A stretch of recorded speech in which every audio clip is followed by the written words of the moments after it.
ሰላም ጤና ይስጥልን። የተወደዳችሁና የተከበራችሁ የቻናላችን ተከታታዮች እንደምን አላችሁ? የጥር 15 2018 ዕለታዊ ወቅታዊ ማህበራዊና ኢኮኖሚያዊ ትኩስ መረጃዎችን ይዤላችሁ ቀርቤያለሁ። በቅድሚያም ዋና ዋናዎቹን በማስቀደም እንጀምራለን። ከሚቀጥለው ሳምንት ጀምሮ ተግባራዊ የሚደረገውን እጅግ በጣም አስደሳችና የብዙ ወጣቶችን ጥያቄ የሚፈታ አንድ አዲስ መግለጫ ወጥቷል። በዚህም ወጣቶች በገንዘብ ምክንያት መስራት የሚገድባቸውን አሰራር ሙሉ በሙሉ ተግባራዊ በማድረግ የሚፈታ አዲስ መግለጫ ወጥቷል። በዝርዝር ይዘነዋል። እንዲሁም ግብር ከፋዮችን በተመለከተም አንድ አዲስ መረጃ ወጥቷል። በዚህም ከደረጃ ሀ ግብር ከፋዮች ጀምሮ አጠቃላይ ግብር ከፋይ የሆናችሁ የጊዜ ገደቡ ተራዝሟል። እስከ መቼ? በዝርዝር ይዘነዋል። እንዲሁም ደግሞ ተማሪዎችን በተመለከተም በዚህ ሰዓት የወጣ አንድ መረጃ አለ። ይሄውም የተማሪዎችን ፈተና በተመለከተም የጊዜ ገደቡ ስለመራዘሙ ይፋ ሆኗል። እስከ መቼ የሚሉትንና መሰል መረጃዎችን ወደ እናንተ እናደርሳለን። ቪዲዮውን ላይክ እያደረጋችሁ እስከ መጨረሻው ድረስ አብራችሁን ቆዩ። በቅድሚያም አጠቃላይ ግብር ከፋዮችን በተመለከተ በዛሬው ዕለት አዲስ መረጃ ወጥቷል።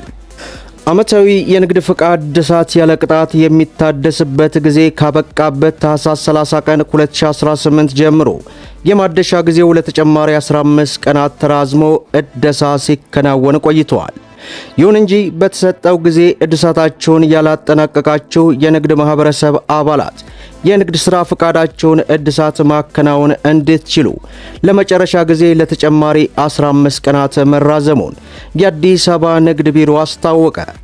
በተሰጠው ተጨማሪ ጊዜ መሰረት የንግድ ሥራ ፍቃድ እድሳት ያለ ቅጣት የሚከናወንበት ጊዜ ጥር 30 ቀን 2018 የሚያበቃ ይሆናል። ለቀኑ መራዘም ምክንያት ነጋዴዎች የክሊራንስ አሰጣጥ ላይ መጓተቶች በመኖራቸው ክሊራንስ አለመጨረሳቸውን በመግለጽ ቅሬታ በማቅረባቸው ምክንያት መሆኑ ተገልጿል። ቅሬታቸው በንግድና ቀጠናዊ ትስስር ሚኒስቴር ተቀባይነት በማግኘቱ ለተጨማሪ 15 ቀናት እስከ ጥር 30 ቀን 2018 ድረስ ለመጨረሻ ጊዜ እንዲራዘም መወሰኑን ቢሮ አሳውቋል። የንግድ ሥራ ፍቃድ እድሳት አገልግሎት ከሰኞ እስከ ቅዳሜ ከጠዋቱ 2 ሰዓት ተኩል እስከ ምሽቱ 2 ሰዓት ተኩል በኦንላይን እየተሰጠ የሚገኝ ሲሆን በቀሩት ቀናት ንግድ ፍቃዳቸውን ያላደሱ ነጋዴዎች እንዲያሳድሱ ቢሮ ማሳሰቢያ ማውጣቱን በዚህ ሰዓት መግለጫው አስነብቦናል። በሌላው መረጃችን እጅግ በጣም አስደሳች የሆነ መረጃ ከሚቀጥለው ሳምንት ጀምሮ ተግባራዊ ሊደረግ ስለመሆኑ ይፋ ሆኗል።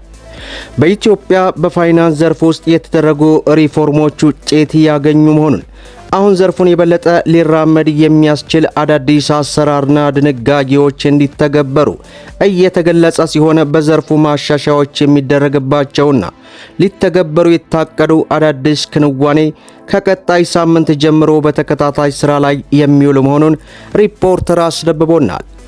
ባለፈው ሳምንት የፋይናንስ እምርታ በኢትዮጵያ በሚል ርዕስ በተሰናዳው የውይይት መድረክ ላይ የኢትዮጵያ ብሔራዊ ባንክ ገዢ ዶክተር ኢዮብ ተካልኝ እንደተናገሩት ዘርፉን ለማዘመን ወደ ተሻለ ደረጃ ለማራዘም ያግዛሉ የተባሉ አዳዲስ አሰራሮች እንደሚተገበሩ አስታውቀዋል።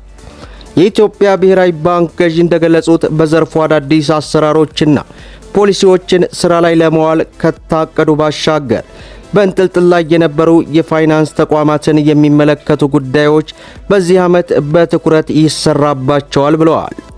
ከተጠባባቂዎቹ ለውጦች ውስጥ አንዱ ብሔራዊ ባንክን የሚመለከት ሲሆን ይህ ተቋም ጊዜውን የዋጀ አደረጃጀት እንዲኖር የሚያስችል ነውም ተብሏል።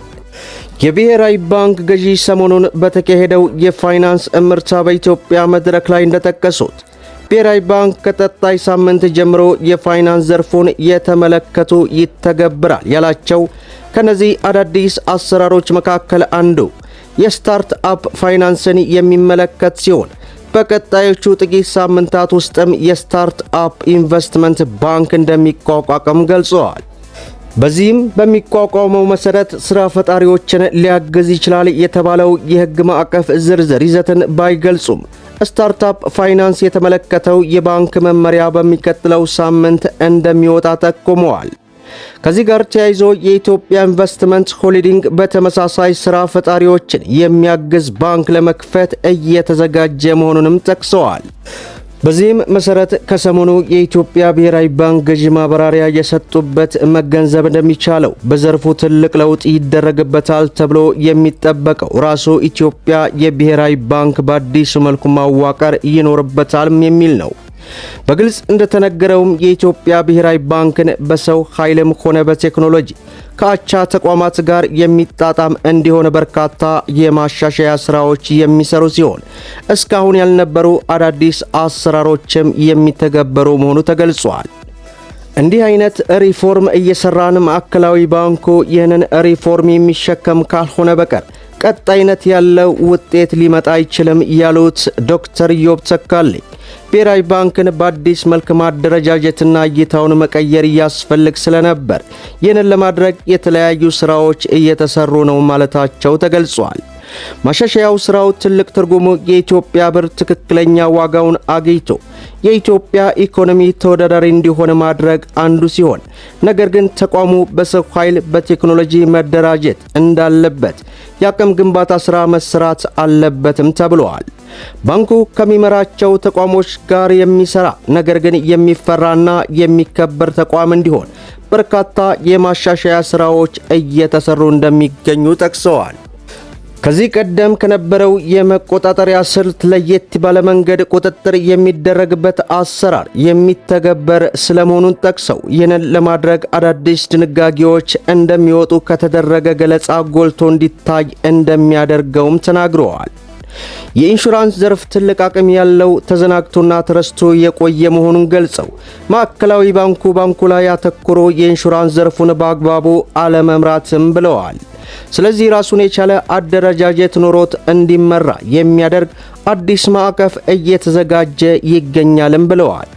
ኢንሹራንስን የተመለከተና እሳቸው ትኩረት ተሰጥቶበት ይሰራል ያሉት የጠቀሱት የኢንሹራንስ ዘርፍ ራሱን ችሎ የሚሰራበት አወቃቀር ይኖራል የሚልም ነው። በዚህም መሰረት በሚቀጥለው ሳምንት የሚተገበሩ ለምሳሌ ስታርት አፕ አንድ ወጣት አዲስ ሐሳብ አመንጭቶ ዕውቀቱን ሸጦ ኡጋንዳ ወይም ኬንያ እንዲያስቀምጥ እዚህ ካስቀምጦ መጠቀም አትችልም የግል አይነት እይታ ነበር ተብሏል። ይህም አሰራር ኮንፊደንስም የሚፈጥር ሲሆን ባለሀብቱ ሀብቱን ማሳሰብና ማሳወቅ የሚችለውን ተጨማሪ ማሻሻያ እየሰራ የውጭ ምንዛሬው የበለጠ እንዲረጋጋ ያደርጋልም ብለዋል።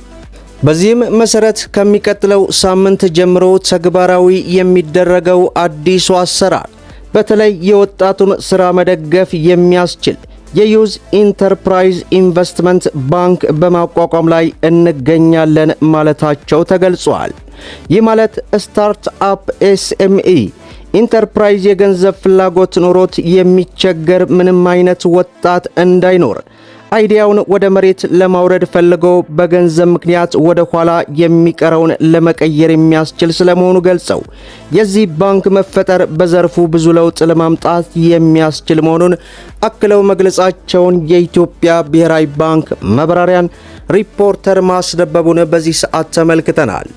በሌላው መረጃችን ትምህርት ሚኒስቴር ትምህርት ባስጀመራቸው የፌዴራል ልዩ አዳሪ ሁለተኛ ደረጃ ትምህርት ቤቶች ባሉት ጥቂት ክፍት ቦታዎች ተጨማሪ ተማሪዎችን አሁን 9ኛ ክፍል ገብተው እየተማሩ ካሉ ተማሪዎች መካከል በማወዳደር ተቀብሎ ማስተማር ይፈልጋል።